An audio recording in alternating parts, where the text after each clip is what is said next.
All right, Peter, it is stretching time. So like I said in that first video, we are going to start stretch time with that PVC pipe or swivel stick, whatever you were using. We're going to do a little bit of a repeat of the PVC exercises that we used in warm-up. We're going to do less actual dynamic movement, and then we're going to hit a couple of holds. So to start off with, we're going to take a couple of those sky openers. Just 3 or 4 here. So big open and back forward.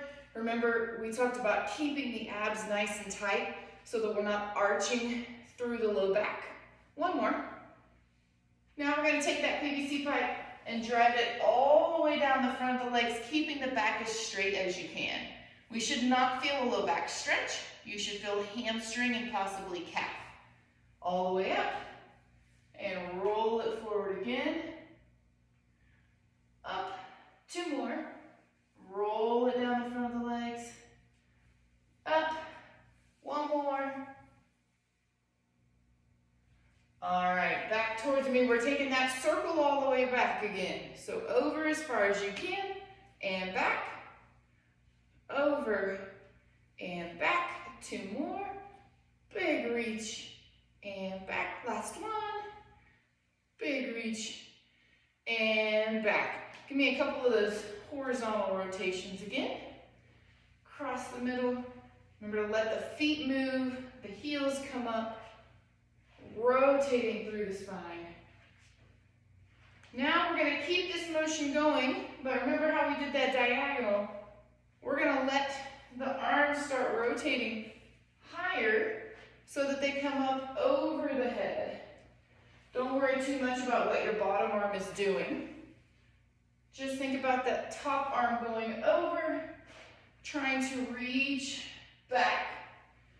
The next time you get to one, we're going to hold it. So take that arm all the way over, pause, feel the stretch run all the way down the side of the arm that is up. Abs in nice and tight. Go back to horizontal for a couple. And then we're going to hit that other side and hold. Right here, arm goes up and over, really allow that rotation, abs are tight. And back to center, a couple more horizontal rotations. And we're gonna come back forward. But this time, we are gonna alternate crossing a leg over. It does not have to get right next to it, they don't have to be touching. We just want one a little bit in front of the other one. So if you're knocking yourself off balance, kind of reset your feet, don't make it quite so much of a step over.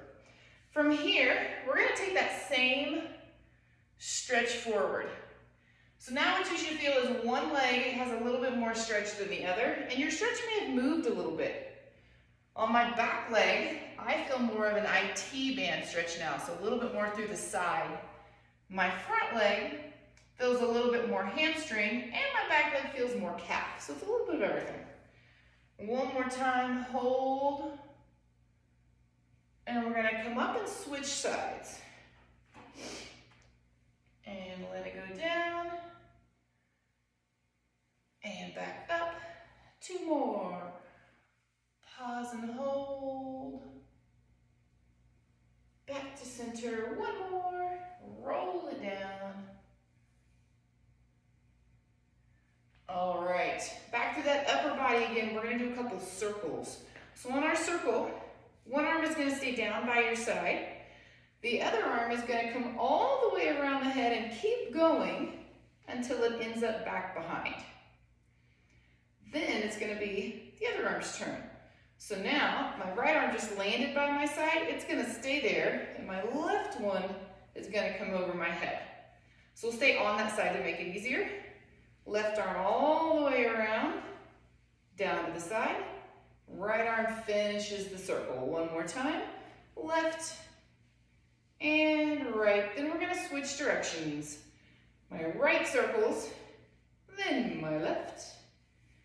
Right, left. Remember to keep that grip as loose as you need to get it there. Right and left. Awesome. Roll those shoulders back a little bit. Alrighty. We're going to take it to the ground. So from down here, we're gonna start with some nice big old Everest steps. So an Everest step starts in a plank position. I might kind of face you a little bit more. From our plank position, I'm gonna take one knee, like a runner's lunge, drive it forward as far as I can. So from here, I don't want you to drop your back knee yet. We're just gonna try to press down with the hips in toward the floor, and then switch legs. Press down, and switch.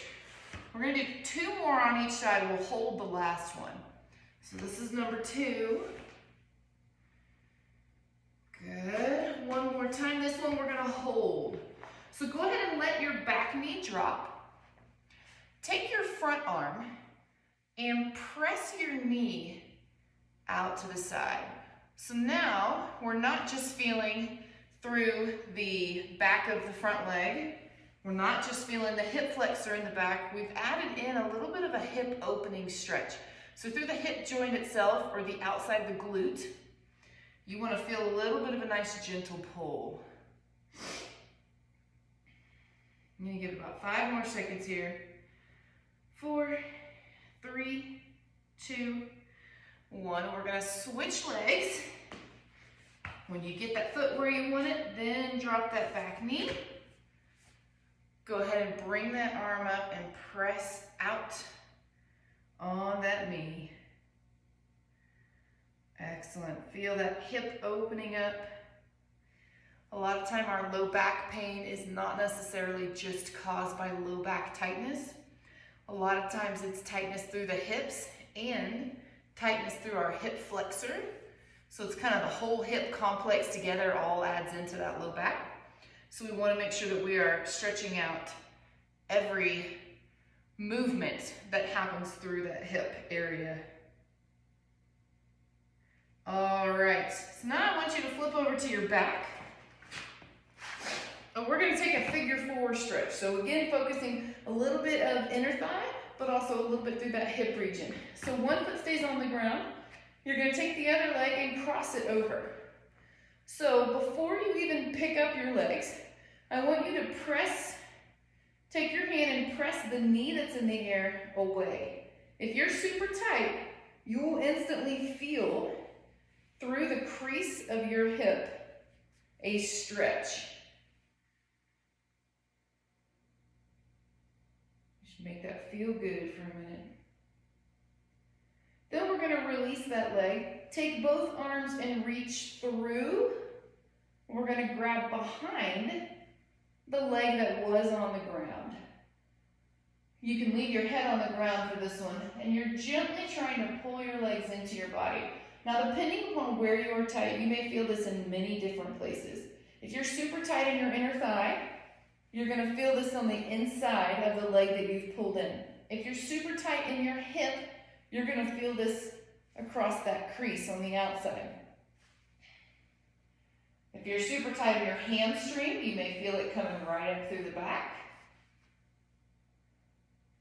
Whatever region screams loudest at you is a region that needs extra attention. For me, it's my hip. My hip joints are super tight, and I could use a whole lot more of this and other hip opening stretches. If you instantly feel big time on that inner thigh, let me know, because I want to add some more inner thigh stretches to you. So let's switch legs. Remember, we started by just pushing the knee away.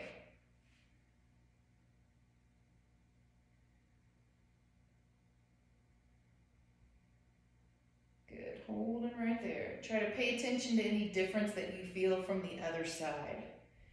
Inequality in our range of motion on one leg in comparison with the other leg can also make a really big difference in where we feel pain. Like we were talking about, left hip injured, right knee injured kind of thing. It crosses the body for sure. All right, take both hands, reach through the middle, picking up those legs. Relax the head back behind and gently pull in. Holding right there. Nice deep breaths.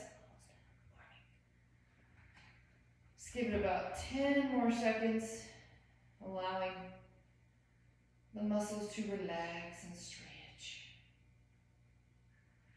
All right, our last one here. We're gonna tuck both knees into the chest.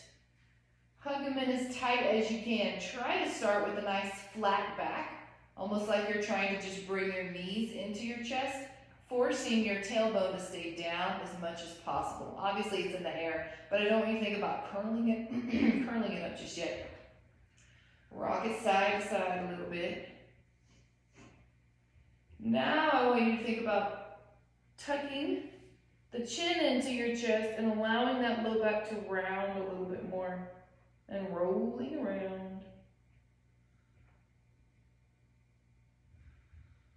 All right, reach the legs out as far away as you can. Stretch the fingers in the opposite direction and make your body as long as you can. Take a nice deep breath in and relax. All right, Peter, you're all done. Now, like I talk about in the program I send you, make sure that you're trying to hit that stretch every day, and definitely after you've already done your workout for the day, or a walk or a bike ride or whatever it is. Make sure that all of the stretching comes after. You want to make sure your body's nice and warm. All right, if you have any questions, please let me know, and I look forward to seeing how you're doing in a few weeks. All right, Peter, have a good day.